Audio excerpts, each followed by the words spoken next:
project is called Mekong River Project. The project brings 50 youth together from Laos, Myanmar and Thailand. If you look at it deeper, our focus is on Chiang Tung in Myanmar, Luang Prabang in Laos and Chiang Rai, Chiang Mai in Thailand.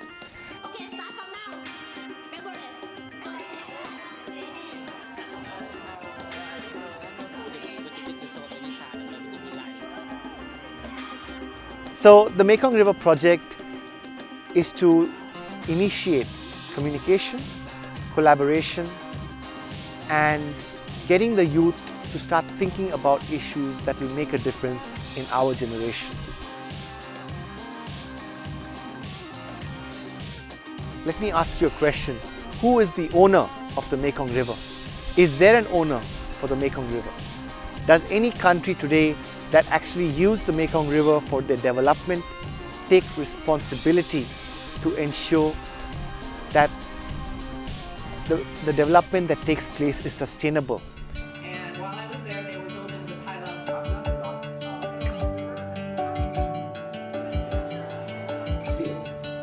You know, you may get 1 or 2 or 3 good projects, but in addition to the actual projects that come out of it, I think part of the success is people learning about the process.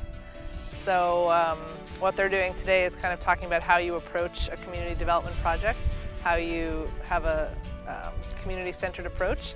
And I think that having the youth learn that approach, whether their project is a success or not, it's valuable in and of itself. You'll notice that all your t-shirts have YCD. The idea behind operational or working definition is that probably you see me there among the pop idol. Well, it is ambitious in that I think they're looking for the youth to come up with ideas for ecotourism projects and maybe come together as an ecotourism network. But I think that since they worked so hard to identify the right participants, that they've really got people who have the potential to make that happen.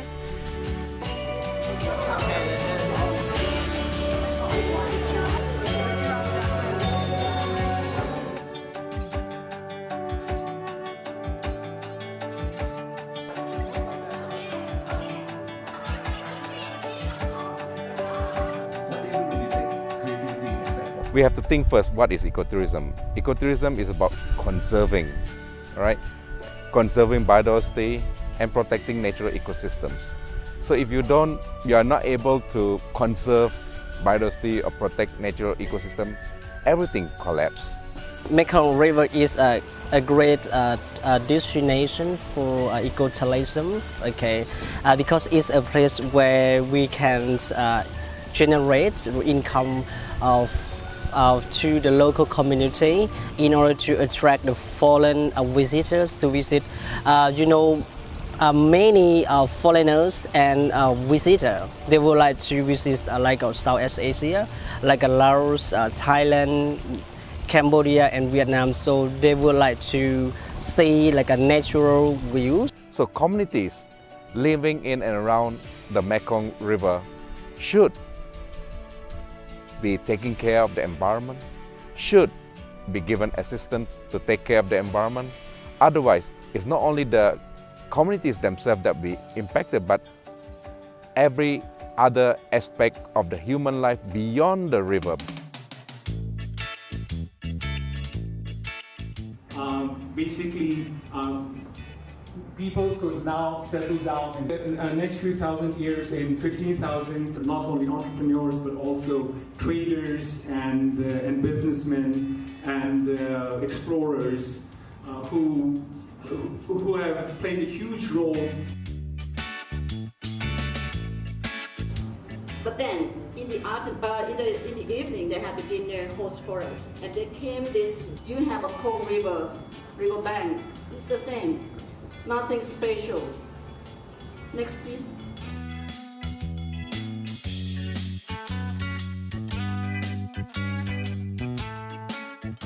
You cannot stand over your friend. Directly and indirectly influence to your project positively.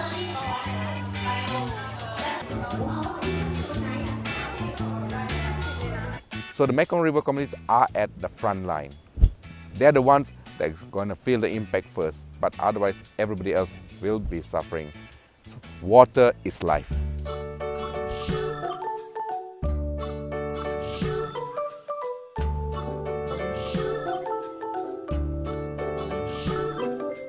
London Bridge is falling down, falling down, falling down. London Bridge is falling down. How to editing video, how to short film, how to write stories. So many people come to see me and ask me, Where I'm from, I studied international politics and Asian studies. So I did 2 bachelor degrees.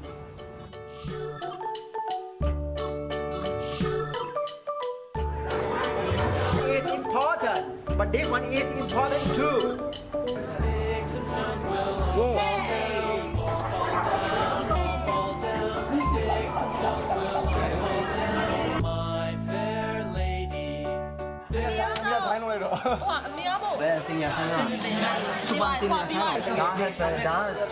To the point.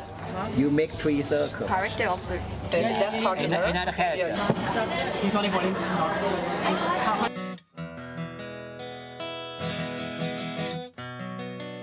have to show us a valid policy. And you have to talk to us to complain with your people. We have the bridge. The money that you get every month as your salary is for the tax from us. After that, we will give the job to them because we didn't break them to how can I say, to live free or like. We have planned to build a better city or happy living standard life. We are the farmers, and our farmer bubble is want to fund in all weather conditions. You should think about as an NGO because and then what kind of an NGO do you? After you hear from like private company, from tour agency, from farmer, fisherman, and NGO, you have to decide.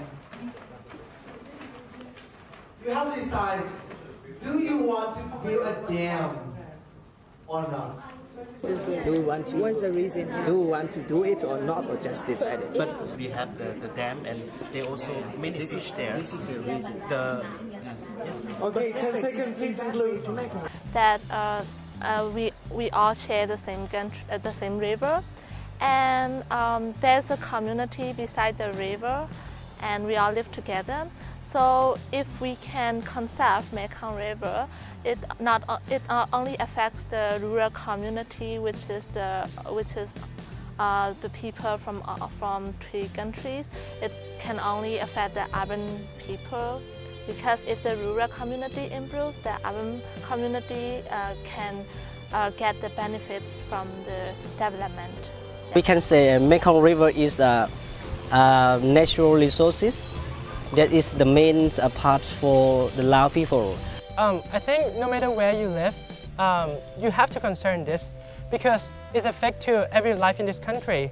We consume the product, the fishery product from Mekong in almost every day, and like the trading area in water is important for countries because they gain a lot of money. We export and import a lot of product from this. So without this river, we cannot do this kind of thing. It still provides jobs to many, many local communities along the banks.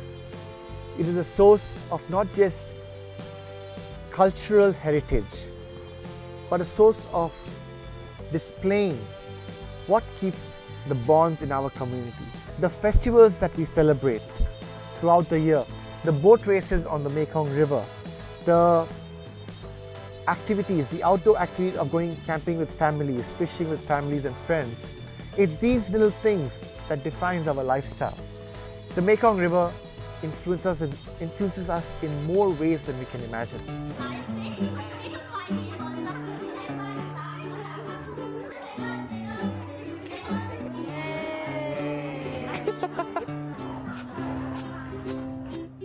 Hello everyone, nice to meet you.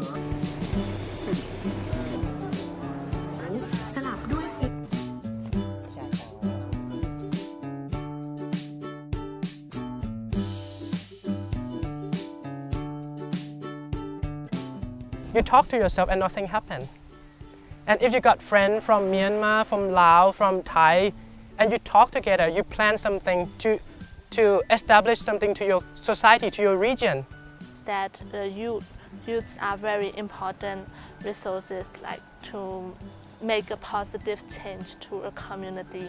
Because as we know, some people around the Mekong River has affected by the dam, something like that. So of course, they would like to find the best way in order to find a solution, how to keep the environment to be like the same as before. This is the key point and important thing. So they would like to have, or they would like to get the help from another. And asking questions and getting feedback, I think, is a great resource that, you know, maybe in a small town somewhere you may not realize you have access to it, but through the power of things like social media, it's there. So I would say, you know, use the resources and the partnerships that you can identify. From nature, we are just one being in this whole entity that we call nature. But we should not be behaving as we are behaving now. That is, nature is here, we are here. That's apart from. So we should bring us back to be a part of nature, which is more realistic. All you need to do is start something in a small way, in your own time, and make sure that it's feasible, viable, sustainable, and that the outcome of what you do is to promote the conservation of the Mekong River. So the river serves us. We also need to serve it. Like, we need to take care of it. The youth can make change, and with it,